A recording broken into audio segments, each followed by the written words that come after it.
박근혜 전 대통령의 국정농단 1심 선고가 오늘 내려집니다.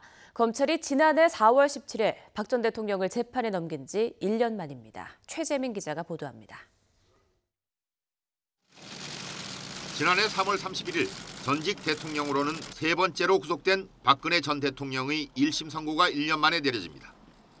결심 공판까지 116차례나 재판이 열린 만큼 검찰과 변호인의 법리 다툼도 치열했습니다. 선고 공판은 서울중앙지법 417호 대법정에서 열립니다.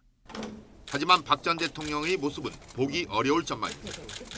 박 전 대통령이 지난해 10월 16일 사법부 불신을 선언한 뒤 재판에 나오지 않아 선고 공판에도 불출석할 것이라는 의견이 지배적입니다. 오후 2시 10분에 시작된 재판은 판결문 낭독에만 2시간이 넘게 걸릴 전망입니다. 박 전 대통령이 받는 혐의가 뇌물수수와 직권남용 권리행사 방해, 강요, 공무상 비밀 누설을 비롯해 모두 18가지에 이르기 때문입니다.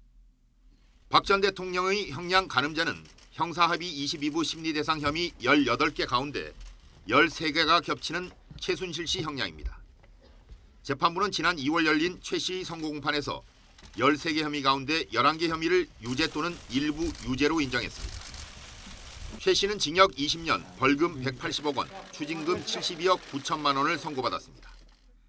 앞서 검찰은 비선 실세의 이익을 위해 국민으로부터 위임받은 대통령의 직무 권한을 사유함으로써 국정을 농단하고 헌법 가치를 훼손했다며 징역 30년을 선고해달라고 재판부에 요청했습니다.